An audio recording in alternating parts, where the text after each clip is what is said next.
Chapter 10. Look, I really don't normally talk about this stuff with, anyone. Robbie had his hands shoved into his pockets. They stood at the edge of the scaffolding where the tower formed a corner with the back of the old brick building. Well, this is a special occasion, Sierra said.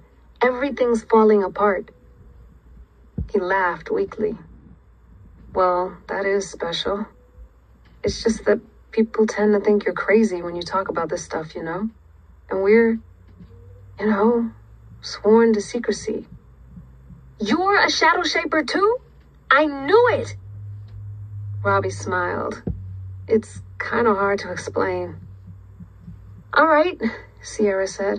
I can't promise I won't think you're crazy. Thanks. But I'll still be your friend and help you finish the mural anyway. It's your mural. I'm helping you finish.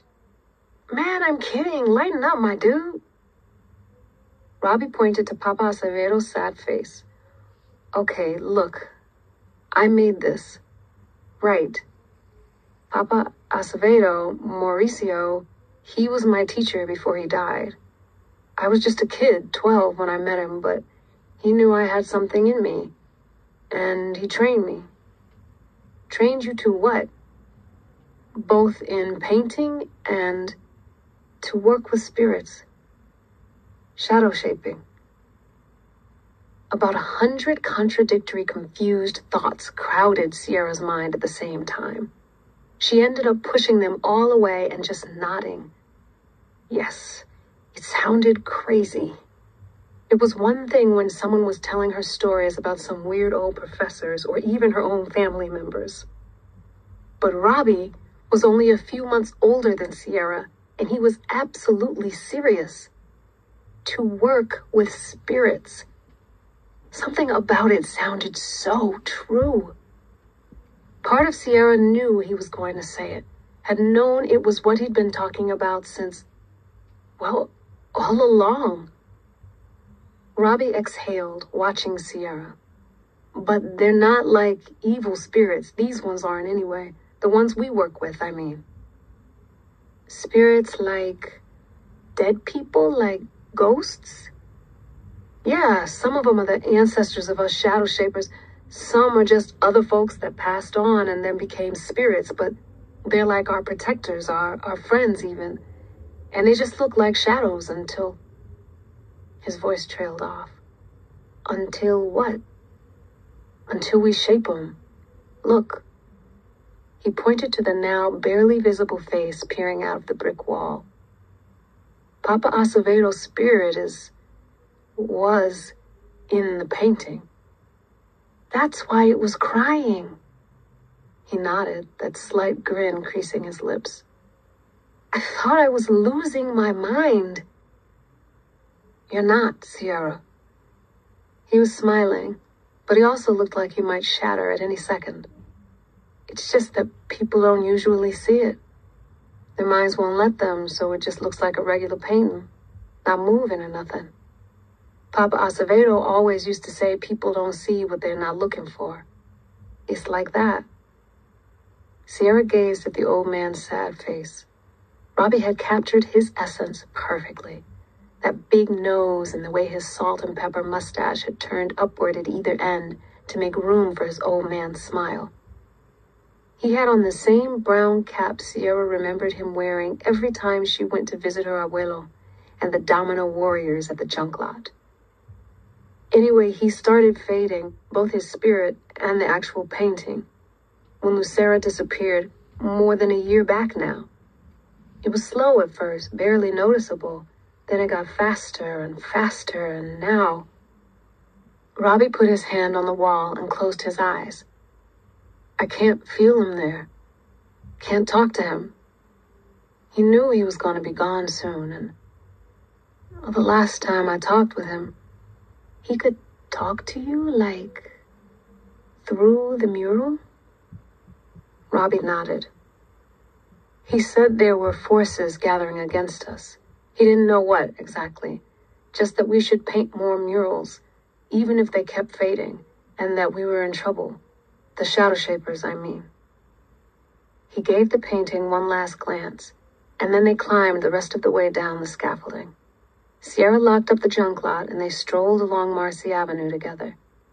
But why'd he fade, Robbie? I don't understand. There was a fight. Your grandpa and Lucera. This was before I was coming around. No one knows what all it was about or what happened, but Lucera disappeared. Hold on. Who is this Lucera anyway? Lucera, is a spirit. He shot a sideways glance at Sierra. She nodded at him to go on. But a really powerful one. They say she was the one first gathered the Shadowshapers, that her power was in everything we do. But I guess no one realized just how crucial she was until she vanished, not long before your grandfather had his stroke. And then people just scattered. Some moved on to other traditions, some folks just went back to like normal old non-shadow-shaping life. They passed an all-night hair salon and then a fancy new bakery with dainty cupcakes stenciled on the window.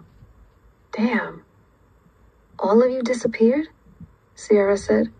Pretty much. Except me, I guess. The last Shadowshaper. Robbie laughed. A good, hearty chuckle that made Sierra grin. At least he'd lightened up a little.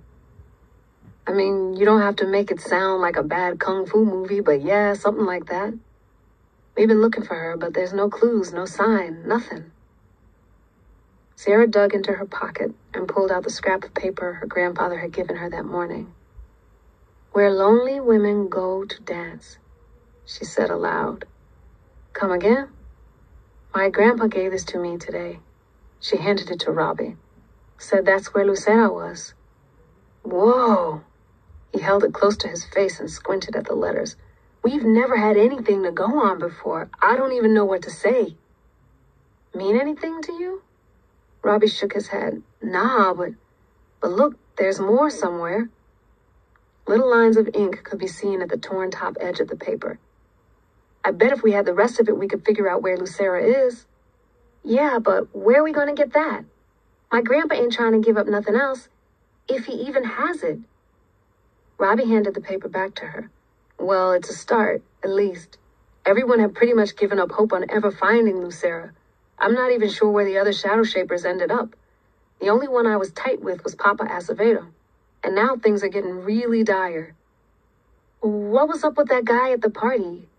Vernon? He was still looking for her? That wasn't Vern. Robbie shook his head, frowning. That was a corpuscle. All right now, Sierra, a heavyset woman in a colorful dress called. All of Sierra's neighbors were out on their stoops taking in the warm summer night. Sierra waved back to the woman. Hey, Mrs. Middleton. She looked at Robbie. A corpus... who? What is that? It's like when someone dies, their body is an empty shell with no spirit, right? I guess. A corpuscle is a dead body with someone else's spirit, like shoved into it. A dead person? Oh. Robbie nodded. I know, it's not something Shadowshapers would ever do, not the ones I know anyway. Takes someone really messed up to force a spirit into a dead body. I didn't know Vernon well, but whoever did that to his body is controlling him. That's who's looking for Lucera. They walked in silence, Sierra remembering the corpuscle's icy grip, its foul smell. She shuddered as they walked up to the Santiago's 4-story building. This is me. Robbie looked up at it. I love brownstones. So, we gotta find Lucera, huh? Only Lucera can turn us around. I didn't even think she still existed, but if someone's corpuscle is out looking for her, man, yeah. All right. Hey, you know some cat named Wick? I picked up some of his files at Columbia today. Oh, that random white dude that used to roll with your granddad? I didn't see a lot of him, but I remember meeting him once or twice. Yeah, I'll see what I come up with. Maybe he knows something. Robbie looked up and met Sierra's eyes. Sounds good. Hey, thank you. For listening, I mean. You're welcome. Thanks for telling me all that. He smiled. Listen, I can show you how shadow shaping works better than I can explain it. Sierra raised an eyebrow. Oh? Yeah. Meet me tomorrow night at the Church Ave stop on the Q. If you're free, I mean. Yeah, I could do that. Cool. They stood there for a few seconds. Sierra felt an invisible thread of possibility hanging in the air between them, but she didn't know what was supposed to happen next. See you tomorrow, she said finally, and walked up the steps into her house.